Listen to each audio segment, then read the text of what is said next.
से कम 11 साल में 20,000 लाश फुकवा चुके। उनको यहाँ से निपटाना है, उनकी हत्या करानी है और तुम पैसा दो, तुम भी इसमें सहयोग। ये अपराधी है, गुंडा हत्यारा है और आने वाले 4 तारीख के बाद ये नहीं रहने पाएगा। नहीं के माननीय विधायक फतेह बहादुर सिंह जी मेरा और मेरे परिवार का जीना दुश्वार कर दिए हैं।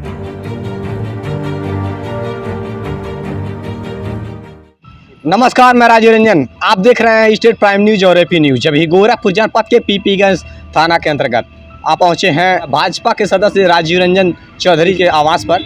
और जैसा कि सुर्खियों में लगातार भाजपा के विधायक और राजीव रंजन चौधरी को लेकर के लगातार सुर्खियों में है कि भाजपा विधायक की हत्या कराए जाने की साजिश रची जा रही है। और कहीं न कहीं राजीव रंजन चौधरी ने भी अपनी बातें रखी हैं। तो इसके जानकारी के लिए पूरी हकीकत के लिए आप पहुंचे हैं उनके आवास पर। फिलहाल में वो तो नहीं है, उनकी मम्मी पापा हैं, उनसे बातचीत करेंगे। जो कि वर्तमान में जो भाजपा के जिला पंचायत सदस्य हैं सरोज देवी और उनके पिताजी भी मौजूद हैं, बड़े भाई भी मौजूद हैं। आइए बातचीत करके पूरी हकीकत जानते हैं। जिस प्रकार से राजीव रंजन चौधरी जी पर आरोप लगाया जा रहा है कि भाजपा के विधायक कैंपियरगंज विधानसभा 320 से 7 बार के विधायक रह चुके हैं, उन पर हत्या का आरोप लगाया जा रहा है राजीव चौधरी पर, उस पर क्या कहना चाहती हैं?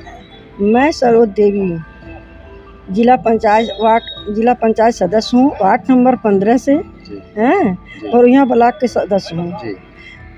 माननीय विधायक जी हमारे बेटे को फर्जी हमेशा फंसा रहे हैं। जब से टाउन का चुनाव लड़े हैं, टाउन एरिया का चुनाव, तब से बार बार हमारे लड़के को जान मारने की वो खुद धमकी देते हैं। हम लोग के पूरे परिवार को विधायक जी देते हैं। अच्छा, इसके कुछ साक्ष्य भी हैं? वही साक्ष्य है कि जब से हम लोग चुनाव मना किए, हम लोग नहीं माने, लड़ गए, तभी से हमारे लड़के को गले में लगा रहे हैं। चुनाव मतलब नगर पंचायत का चुनाव? हाँ। ये रंजित क्या है? कुछ नहीं जी, कुछ नहीं है जी भैया। राजनीतिक द्वेष बस। अच्छा, राजनीतिक द्वेष ही क्या जो आरोप प्रत्यारोप लगाया जा रहा है? जी हाँ? जी सर, आप क्या कहना चाहते हैं कि आखिरकार ऐसी मतलब ऐसे क्या बात हो गई कि मतलब ये आरोप पे जो हत्या की आरोप वाली बात है, कहाँ तक सच है? सच तो बिल्कुल नहीं है, सरासर झूठ है। वो जो भी ब्लेम लगा रहे हैं वो गलत लगा रहे हैं, फर्जी लगा रहे हैं जी, एकदम टोटल फर्जी है। 100% में 100% फर्जी है। और इसमें से अगर 1% सही निकल जाए तो हम तो ये कहेंगे कि मेरे पूरे परिवार की फांसी हो जाए। जैसे मीडिया रिपोर्ट की माने तो ये बताया जा रहा है कि 1 करोड़ तक कलेक्ट कर लिए गए हैं राजीव रंजन चौधरी के द्वारा, और मतलब कई लोगों का गठन है और जिससे कि हमारी हत्या कराने पर मतलब प्रयास किया जा रहा है। तो वो तो उन्हों को पता होगा कि किससे कहाँ गठन हुआ है, कहाँ पैसा जुटा हुआ, कहाँ चंदा लिया गया है, वो तो वही बताएंगे ना। हम लोग तो ऐसा कुछ नहीं जानते हैं। जिस प्रकार से भाजपा के कार्यकर्ता राजीव रंजन चौधरी जी भी है और भाजपा के वो विधायक भी है, तो दोनों एक ही पार्टी से हैं गए, तो फिर आखिरकार द्वेष कैसे? द्वेष इस नाते है कि इनका जो है लोकप्रियता बढ़ता जा रहा है राजीव रंजन की। उसका कारण है कि कम से कम 11 साल में 20,000 लाश फुकवा चुके किसी राजीव रंजन। अच्छा, जब लोग शीशा के महल में रहा करते थे तो राजीव रंजन कोरोना के पीरियड में जाके घाट पर लाश फुकवाने का काम करते थे, ठीक ना। तो हम कह रहे हैं जिसके साथ खड़ा होंगे वो तो उसका नाम लेगा। किसी की शादी नहीं छोड़ते हैं, किसी का मरनी नहीं छोड़ते हैं, सब में शरीक होते हैं, तो उनका तो लोकप्रियता बढ़ेगा। और ये 5 साल पर एक बार आएंगे वोट लेने तो इनका लोकप्रियता तो नहीं बढ़ेगा। जिस प्रकार से राजनीतिक द्वेष की बात की जा रही है, तो क्या राजीव रंजन चौधरी अन्य किसी पार्टी से विधायकी का चुनाव लड़? ऐसा कुछ नहीं है, ऐसा कुछ नहीं है। ऐसा है कि हमारे साथ इन्होंने बहुत दिन से अंदरूनी बहुत दिन से जलन रखते हैं और मेरे साथ बहुत मेरा उत्पीड़न कर चुके हैं। अच्छा, यहाँ तक उत्पीड़न किए हैं कि मेरे दरवाजे पर खा करके हड्डी फेंकवाने का काम इन्होंने किया है। अच्छा। मुझे 18 घंटा गांजा में थाने में बैठवाने का भी काम किया है। ऐसा कब हुआ जी? ऐसा कौन से समय हुआ था? ऐसा हुआ जब ये मंत्री थे। अच्छा, तो ये हमारे लड़के को जो है, जो आज कहते हैं कि सीटर है, जो भी मुकदमा है सब इन्हीं का कराया हुआ है। अच्छा, तो जैसा कि राजीव रंजन चौधरी जी ने लाइव आकर के ये भी बताया कि जिस प्रकार से जब से मुख्यमंत्री हुए हैं योगी जी, तब से मतलब फर्जी मुकदमा नहीं हो पा रहा, क्या कुछ? जब से उत्तर प्रदेश में भारतीय जनता पार्टी की सरकार बनी है, परम पूज्य महाराज जी मुख्यमंत्री बने हैं, तब से कैंपियरगंज की जनता सुरक्षित है। नहीं तो आए दिन कैंपियरगंज की निर्दोष जनता पर मुकदमा लगवाते रहते थे, लेकिन कानून व्यवस्था इतनी अच्छी होने के कारण फर्जी मुकदमा नहीं लगवा पा रहे हैं। मुकदमा नहीं हो पा रहा, क्या कुछ कहना चाहिए? नहीं, ऐसा थोड़ी है। जब से मुख्यमंत्री हुए हैं महाराज जी, उसी के बाद तो ये सारा मुकदमा करवा रहे हैं। अच्छा, उसके ऊपर उसके पहले क्या था? तो क्या प्रशासन आपकी मदद नहीं कर पा रही? नहीं, प्रशासन को जो करना है कर ही रही है प्रशासन। जी। भाई सरकार सत्ता में आदमी है तो उसका कुछ रीजन दबाव रहता है, लेकिन फिर भी प्रशासन जो है जो सही काम कर रही है। सर ये बात की जाए तो एक सूत्रों की माने तो कहीं ना कहीं राजीव रंजन चौधरी भी विधायक जी के साथ रह चुके हैं। एकदम 100% रहे हैं। अच्छा, 2022 तक इनके चुनाव में जहां जहां माननीय विधायक जी गए हैं वहां उनको साथ लेके गए हैं। अच्छा, साथ चौधरी जी जी साथ लेके घूमे हैं। यहाँ तक पूजा पाठ में नारियल तक फड़वाने का काम उनसे किए हैं। अगर इतना करीबी थे तो फिर आखिरकार आज देश ऐसा कैसे? बात यही है कि नगर पंचायत पीपीगंज का जो है चुनाव जब आया तो राजू रंजन भाई समाज में रह रहे हैं, 11 साल का समय गंवा चुके हैं, तो वो भी लड़ने के लिए तैयार हो गए कि हम भी लड़ेंगे अध्यक्षी का। तो इन्होंने बुला करके मना किया कि आप चुनाव नहीं लड़ोगे। अच्छा, ऐसा किसने कहा? फतेह बहादुर सिंह ने, माननीय विधायक जी ने कहा कि आप चुनाव नहीं लड़ोगे। क्या मैं स्वतंत्र देश के नागरिक नहीं हूँ? समता का अधिकार नहीं है, स्वतंत्रता का अधिकार नहीं है, अधिकार सबका है। हम गुलामी में जी रहे हैं, हम चुनाव नहीं लड़ सकते हैं? जरूर लड़ सकते। तो उन्होंने अपनी पत्नी को लड़ा दिया। अच्छा, पत्नी जब लड़ गई तो उसी पीरियड में इन्होंने राजू रंजन के ऊपर गुंडा एक्ट लगवाने का काम किया, जिला बदल करवाने का काम किया। इन्होंने प्रचार तक नहीं करने दिया। अच्छा, ऐसी नौबतें इन्होंने ला के खड़ा कर दिया। और मंच से, भगवानपुर मंच से इन्होंने साफ कहा था कि राजू रंजन को मैंने मना किया कि चुनाव मत लड़ो, नहीं माना। महाराज जी ने मना किया चुनाव मत लड़ो, नहीं माना। लेकिन ये चुनाव लड़ रहा है, ये अपराधी है, गुंडा हत्यारा है, और आने वाले 4 तारीख के बाद ये नहीं रहने पाएगा, नहीं रहेगा। पूरे मन से कहा गया। वो वीडियो है। अच्छा, वो वीडियो सबके पास, हम वीडियो आपको दिखाएंगे। तो एक तरह से कहीं ना कहीं आरोप प्रत्यारोप दोनों तरफ से भी लगाई जा रही है। जैसे विधायक जो भाजपा के विधायक जो है, जो कैंपेगंज विधानसभा से पिछले 7 बार से विधायक हैं, उनके द्वारा ये आरोप लगाया गया कि भाजपा के कार्यकर्ता राजीव रंजन चौधरी के द्वारा हमारी हत्या कराए जाने का प्रयास किया जा रहा है। ऐसा उन्होंने बयान दिया। एक रिपोर्ट की माने तो जो राजीव रंजन चौधरी के परिवार की ओर से बयान जारी की जा रही है कि बल्कि विधायक जी को राजीव रंजन से खतरा नहीं, बल्कि राजीव रंजन को ही विधायक जी से खतरा है। ऐसा आरोप प्रत्यारोप लगाया जा रहा है। मुख्यमंत्री महोदय से हम लोग का आग्रह है इस मामले का निष्पक्ष जांच हो, जो दोषी हो उसके खिलाफ कार्रवाई हो। यह हम लोगों ने आपको हकीकत बताया। और एक टोटल जो है यह जो है उनकी मंशा है, मंत्री जी की मंशा है, विधायक जी की, कि हम इस तरह का जाल रचें कि राजू रंजन का कहीं न कहीं पुलिस द्वारा मुठभेड़ करके उनकी हत्या करा दिया जाए। अच्छा, राजू रंजन की हत्या कराने के लिए साजिश रचा गया है। कहीं राजीव रंजन आप लोगों से बिना बताए कहीं ऐसे साजिश तो नहीं रचे रहे विधायक के खिलाफ? ऐसा कुछ नहीं है, ऐसा कुछ नहीं है। वो कैसा कर ही नहीं सकते हैं, सोच ही नहीं सकते हैं। यह बताइए कि राजू रंजन 35 साल का, 36 साल के वो लड़के हैं। एक पहाड़, चूहिया एक पहाड़ को उठा सकती है? कभी सोच सकते हैं? वो तो बात गलत। नहीं, हम 1 करोड़ 5 करोड़ रुपया अपने जीवन में मैंने नहीं देखा। मैं नौकरी कर रहा था सरकारी, जीवन में मैंने नहीं देखा 5 करोड़ रुपया। इनके पास तो 13,000 करोड़ के मालिक ही तो, जब चाहता हूँ हम लोग कुछ करवा सकते हैं। हम इनका क्या करा पाएंगे? ये खुद हमारे बड़े भाई और जो है मेरे पूरे परिवार की हत्या कराने की साजिश रच रहे हैं। पूरे परिवार की हत्या कराने, पूरे परिवार की, ये पूरे परिवार को नस्ते नाबूद करने का हमेशा धमकी देते हैं। इनके लोगों द्वारा जो जान माल की धमकी लगातार दी जा रही है, जो कि मतलब कहीं न कहीं राजीव रंजन चौधरी महाराज जी के, ये पूज्य महाराज जी के प्रति भी अपनी आस्था नहीं रखते हैं। पूज्य इनकी मंशा है कि ये गलत करें तो भी जो है सरकार इनके साथ रहे। प्रशासन पर भी आरोप लगाते रहे हैं। इन्होंने उसमें मुकदमे में नाम डलवाया, प्रशासन जांच कर रही है। वो जांच का विषय है, कौन सही है कौन गलत है। अब इनको तुरंत जो है इसमें किसी के दबाव, शिकायतकर्ता के ऊपर दबाव दे करके नाम डलवा देना, ये कहीं का न्याय उचित नहीं है। ये चाहते हैं कि मैं जिसका नाम डलवा दूँ, SHO के ऊपर दबाव डलवा के नाम डलवा दिए। और आज जब जांच चल रहा है, कार्रवाई अभी नहीं, उस पर जो है असंतोष जता रहे हैं। इसके पूर्व के मुकदमे जो किए गए उसमें कितनी हकीकत थी? वो भी निराधार था, इन्हीं का कराया हुआ है। ये जो हमेशा ये सोचते हैं कि ये लोग हमारे बंधुआ मजदूर बने रहें।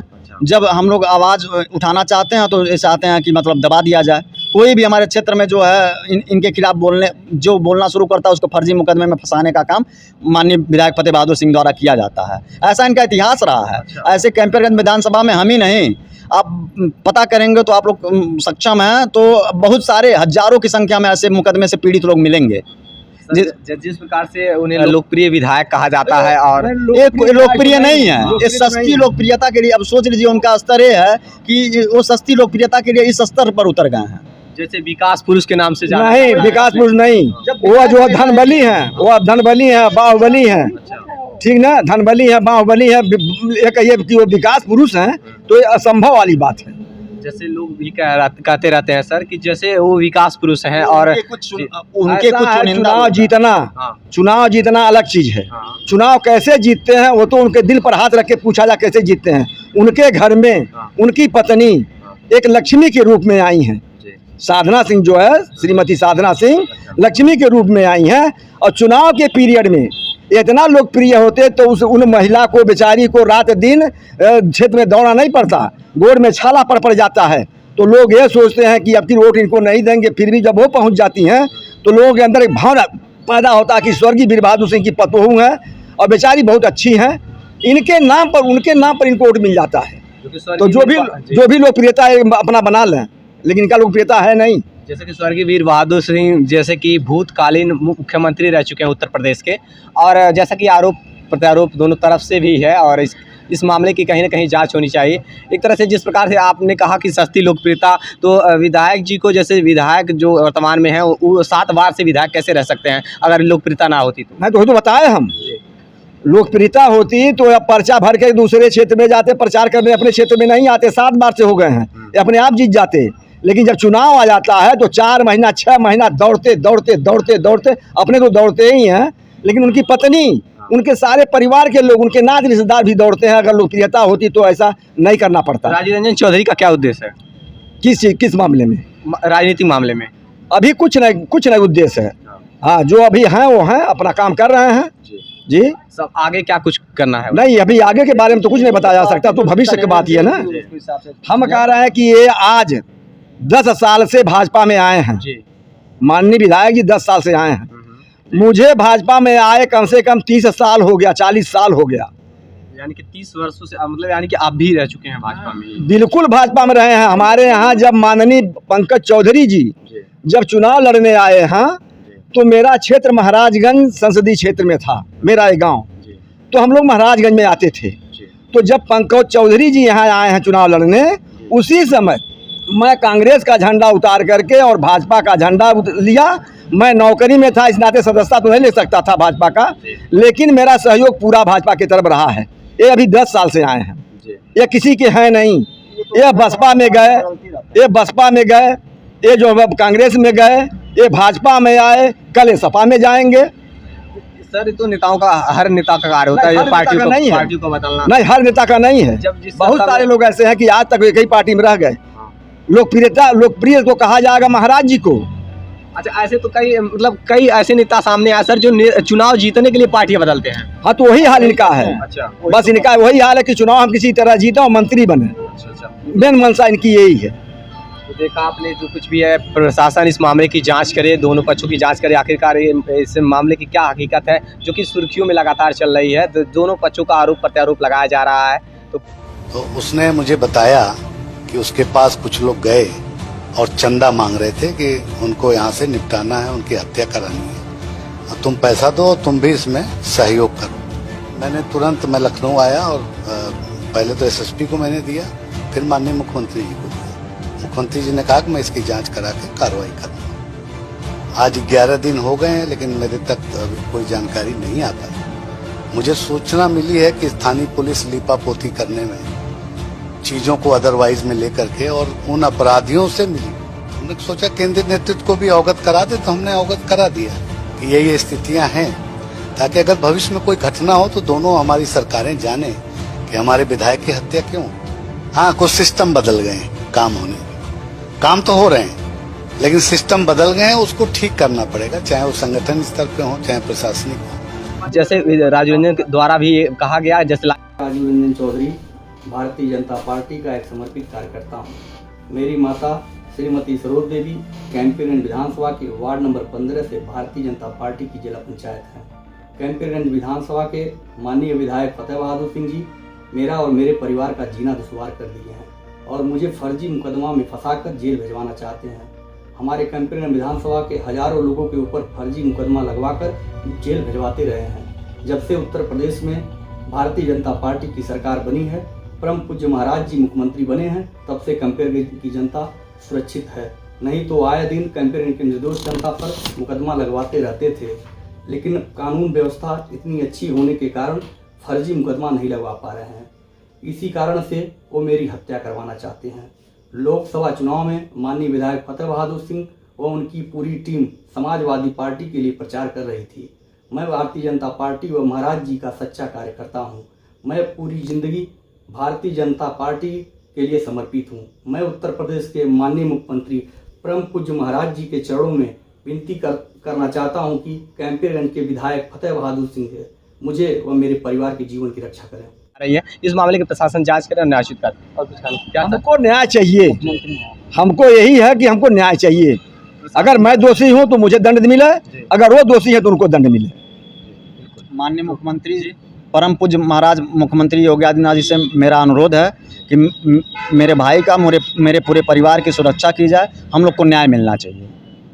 जरूर प्रशासन न्याय करेगी ही और न्यायोचित कार्रवाई करे। मुख्यमंत्री के शहर गोरखपुर में अगर ऐसी बातें होती हैं, जहां तक लोगों ने सवाल भी उठाया है कि जब भाजपा के कार्यकर्ता, भाजपा के विधायक नहीं सुरक्षित हैं तो फिर लोग कहां से सुरक्षित होंगे, लोगों ने सवाल भी उठाया है। तो जो कुछ भी है प्रशासन इस मामले की जाँच करे और दोनों पक्षों की जाँच कर न्यायोचित कार्रवाई करने की कृपा करें। देखते रहिए स्टेट प्राइम न्यूज़, जरूरी है। जय हिंद।